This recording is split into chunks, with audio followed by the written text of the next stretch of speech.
ಕಳೆದ ವರ್ಷ ನಾಗಮಂಗಲದಲ್ಲಿ ಇದೇ ರೀತಿಯಂತ ಕೋಮುಗಲಭೆ ಸೃಷ್ಟಿಯಾಗಿತ್ತು.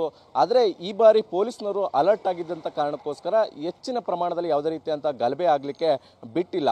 ಏನು ನಿನ್ನೆ ಇಂದು ಇದೇ ಒಂದು ಸ್ಥಳದಲ್ಲಿ ಗಲಾಟೆ ಆಗಿದ್ದಂಥದ್ದು. ಅಂದರೆ ನಾನು ತೋರಿಸ್ತಾ ಹೋಗ್ತೇನೆ, ಇದು ಒಂದು ಮಸೀದಿ ಇದೆ, ಮಸೀದಿ ರಾಮ್ ರಹೀಂ ನಗರ ಅಂತ ಏನಿದೆ, ಈ ಒಂದು ಪಕ್ಕದಲ್ಲೇ ಒಂದು ಗಣೇಶ ವಿಸರ್ಜನೆ ಮಾಡಲಿಕ್ಕೆ ಮೆರವಣಿಗೆ ಬರ್ತಾ ಇರುತ್ತೆ. ಮೆರವಣಿಗೆ ಬರ್ತಾ ಇದ್ದಂಥ ಸಂದರ್ಭದಲ್ಲಿ ಏಕಾಏಕಿ ಮೆರವಣಿಗೆ ಮೇಲೆ ಕಲ್ಲನ್ನು ತೂರಾಟ ಮಾಡುವಂಥ ಕೆಲಸವನ್ನು ಮಾಡ್ತಾ ಇರುವಂಥದ್ದು. ಅಂದರೆ ಆ ದೃಶ್ಯಗಳನ್ನು ಗಮನಿಸಬಹುದು. ಮೊದಲನೇದಾಗಿ ಗ್ಯಾರೇಜ್ ಕಡೆಯಿಂದ ಕಲ್ಲುಗಳು ತೂರಾಟ ಆಗುತ್ತೆ, ತದನಂತರ ಮಸೀದಿ ಕಡೆಯಿಂದನೂ ಕೂಡ ಕಲ್ಲು ತೂರಾಟ ಆಗುತ್ತೆ.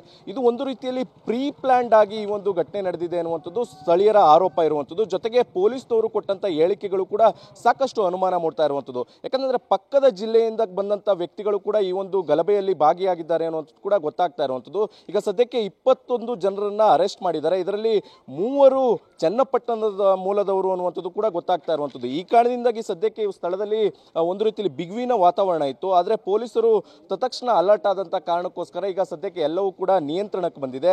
ಆದರೆ ಸ್ಥಳೀಯರು ಒಂದಷ್ಟು ಆರೋಪಗಳನ್ನು ಮಾಡ್ತಾ ಇದ್ದಾರೆ. ಪ್ರತಿದಿನ ಇದೇ ರೀತಿಯಂಥ ಗಲಾಟೆ ಆಗುತ್ತೆ, ಮಹಿಳೆಯರು ಮಕ್ಕಳು ಇಲ್ಲಿ ಓಡಾಡಲಿಕ್ಕೆ ಆಗ್ತಾ ಇಲ್ಲ, ನಮ್ಮ ಜೊತೆ ಮಸೀದಿ ಇದೆ, ಮಸೀದಿ ಮುಂದೆ ಯಾರೂ ಕೂಡ ಓಡಾಡಬೇಡಿ ಅನ್ನುವಂಥದ್ದನ್ನ ಕಟ್ಟುನಿಟ್ಟವಾಗಿ ಹೇಳ್ತಾರೆ. ಈ ಒಂದು ರೀತಿಯಲ್ಲಿ ಭಯದ ವಾತಾವರಣ ಸೃಷ್ಟಿ ಮಾಡ್ತಾ ಇದ್ದಾರೆ. ನಾವೇನು ಭಾರತದಲ್ಲಿದ್ದೇವೆ, ಪಾಕಿಸ್ತಾನದಲ್ಲಿದ್ದೇವೆ ಅನ್ನುವಂಥ ಹೇಳಿಕೆಯನ್ನು ಕೊಡ್ತಾ ಇರುವಂಥದ್ದು. ಯಾಕಂದರೆ ಅಷ್ಟೊಂದು ಭಯದ ವಾತಾವರಣ ಇದೆ. ಕಳೆದ 30 ವರ್ಷದಿಂದ ಗಣಪತಿಯನ್ನು ಕೂರಿಸ್ತಾ ಇದ್ವಿ, ಆದರೆ ಯಾವಾಗಲೂ ಈ ರೀತಿಯಂಥ ಘಟನೆ ನಡೆದಿರಲಿಲ್ಲ. ಈಗ ಒಂದು ರೀತಿಯಲ್ಲಿ ಪ್ರೀ ಪ್ಲಾನ್ಡ್ ಆಗಿ ಈ ಒಂದು ಘಟನೆ ನಡೆದಿದೆ ಅನ್ನುವಂಥದ್ದು ಸ್ಥಳೀಯರು ಆರೋಪವನ್ನು ಮಾಡ್ತಾ ಇರುವಂಥದ್ದು. ಇದೆಲ್ಲದಕ್ಕೂ ಪುಷ್ಟಿ ಅನ್ನುವಂಥದ್ದು ನೋಡೋದಾದರೆ ಪೊಲೀಸರು ಕೊಟ್ಟಂಥ ಹೇಳಿಕೆ ಕೂಡ ಇದಕ್ಕೆ ಒಂದು ದೊಡ್ಡ ರೀತಿಯಲ್ಲಿ ಸಾಕ್ಷಿಯಾಗಿ ಸಿಗ್ತಾ ಇರುವಂಥದ್ದು. ಸದ್ಯಕ್ಕೆ ಈಗ ಮದ್ದೂರು ಪಟ್ಟಣದಲ್ಲಿ ನಿಷೇಧಾಜ್ಞೆಯನ್ನು ಜಾರಿ ಮಾಡಿರುವಂಥದ್ದು. ಯಾರು ಕೂಡ ಓಡಾಡಬಾರ್ದು, 5 ಜನರ ಮೇಲೆ ಗುಂಪು ಸೇರಬಾರ್ದು ಅನ್ನುವಂಥ ನಿಟ್ಟಿನಲ್ಲಿ ಕೂಡ ಈಗ ನಿಷೇಧಾಜ್ಞೆಯನ್ನು ಜಾರಿ ಮಾಡಿರುವಂಥದ್ದು.